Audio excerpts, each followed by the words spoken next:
Welcome to our series on how government agencies are accelerating innovation with data and analytics. I'm Wyatt Cash with Scoop News Group, and we're here today with Shanak Ashtuputra, Director for the Carson Innovation Center Data Analytics Practice at Carson. Shanak, thank you so much for joining us. My pleasure, Wyatt. Thank you for having me.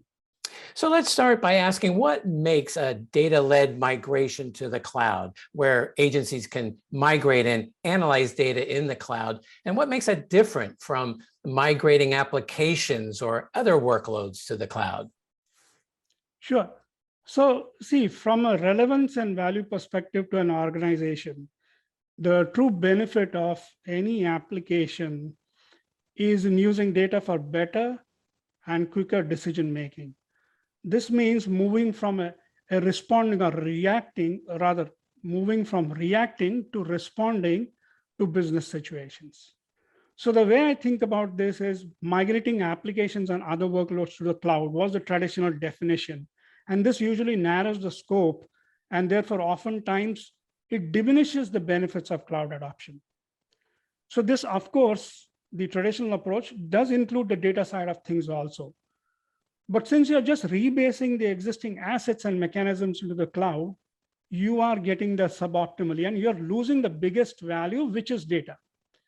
Now, a data-led migration brings focus to value maximization of the data and minimizing the time to transform and make this data usable.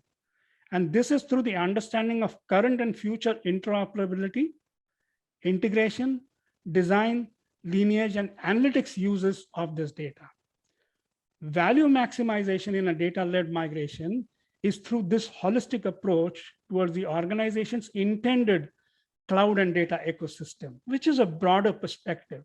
And it is more about a sense and respond reduction of latency while enriching and preserving data integrity for consistent and trustworthy analytics. And in addition to this, the data-led migration provides for a latitude for modernizing the application itself along with data. And of course, proven toolkits for data assessments, technology and service selections, methodologies, all then become peripheral and focus on this data-led migration approach. Well, can you talk to us about an example where the efforts of a public sector customer, for example, to migrate and analyze multiple data sets in the cloud have led to new insights or innovations in serving their organization's constituents? Sure. So as you're aware, Carson Solutions, which is my organization, focuses primarily on federal sector, primarily on the public domain of the federal sector. And one of our agency customers within the sub-organization, they are tasked with providing reliable information on trustworthy standards of a best-in-class type of contract procurement. So this information essentially serves as a benchmark for all federal agencies in determining how their specific procurement contracts and pricing are in relation to this published information. This information is updated on a periodic basis, and a set of KPIs are available to contracting officers for particular types of contract classes or schedules. And the team performing this was doing this on local data extraction desktops and laptops. Now, as you can imagine, this kind of a product, it requires multiple data feeds to be consolidated and analyzed.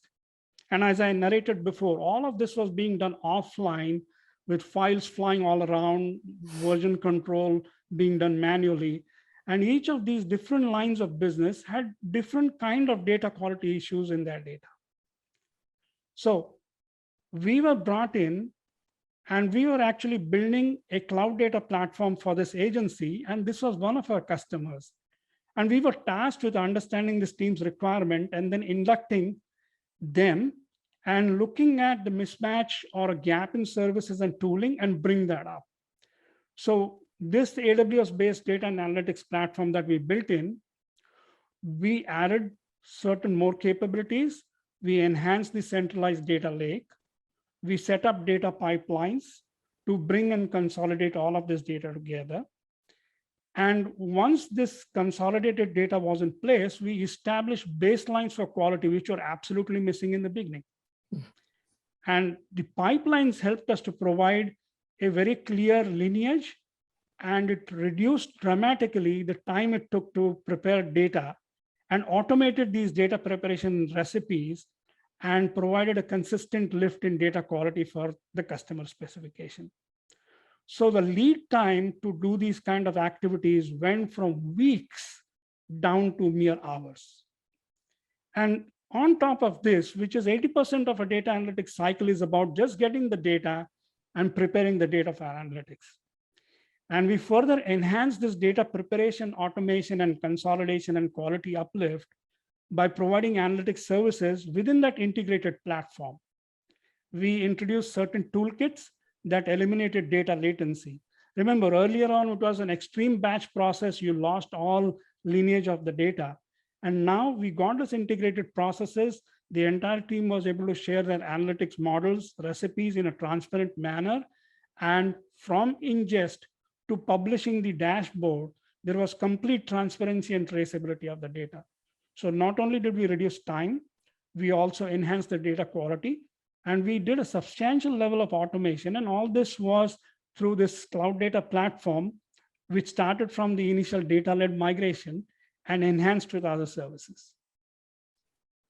Well, how does working with AWS and its partner community collectively speed up the time to value for public sector customers, and again, in the effort to improve constituent services? Yeah. So let's take this earlier reference example. Now, see, the team that was required to own this product, they spent a substantial amount of time with offline data sets, and that model sharing was very, very difficult. And there was no way to establish trust in what was being presented. So the first part was through this use of AWS services and products. It allowed us to consistently diminish the time to deliver initial data, and for focusing more on rapid prototyping, pilots, enhancements, and refinements, rather than just spending time and battles on getting the data into one place. The services, the cloud services, specifically on the pipeline sides and the data lake, they helped us to reduce a lot of the repetitive manual tasks by automating them into recipes. Cloud scalability, simply through configuration, was a game changer for us. So the time to readiness and the cost of operations was substantially predictable and substantially diminished from what would have been to manage custom products. Now, this is one aspect of time to value through just the cloud services. Now you vector in the partner community, which is the first line engagement with customers and with their expert knowledge of customer and customers' pain points. Then you couple that with the AWS services, which are constantly being enhanced, and they're very sophisticated and they bring a lot of value. This creates that vibrant ecosystem of providing capabilities and providing expertise together. A good example is Carson's own data-led migration solution. Now, these kind of partner solutions with the partner connect to the customer and AWS's consistent enhancement of services, they are the second aspect of creating a multiplier effect for the time to value. It enables our customers to shift their entire ROI to the left, and all of this just focuses the customer on mission fulfillment rather than worry about delivery. And then lastly, how would you say that the efforts of migrating and analyzing data to the cloud, again, this idea of data-led migration, how would you say that's changed your customers' overall cloud strategies or priorities? That's a great question, Matt.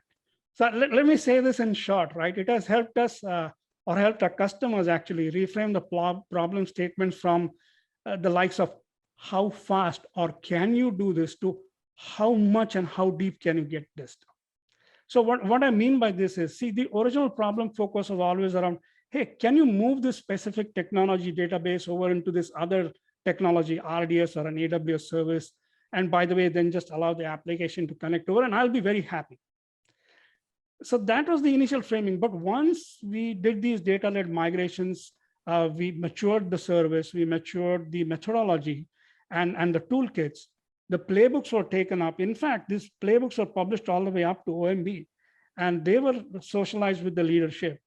There was much confidence in how the model operated, and that allowed our customer to help to reframe and encompass more of, can we now enrich this data?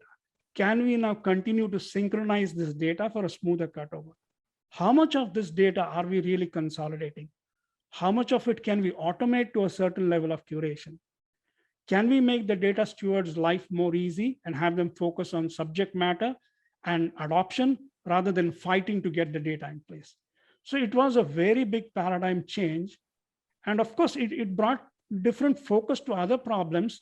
But to understand this better, see, look at the context in this way. Look at how the government has been driving priorities. I mean, we all know that nobody wants to be on the front page of the news for a security breach. Yes, we all understand security is a dramatic imperative on the IT side. But a close second is value of the data.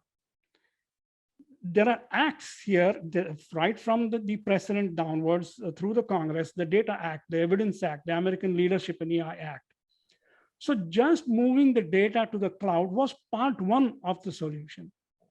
And that reframing of, okay, we have the data, what is the value? That drive to make the data usable.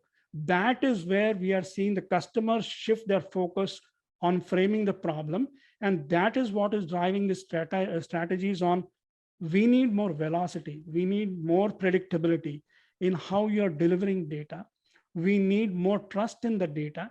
And this has all led to a much higher momentum and focus on the data consolidation and the data democratization strategies.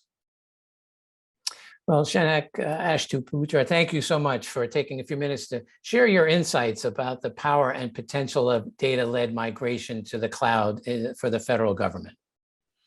Thank you once again. Thank you for having me, and good luck to everyone.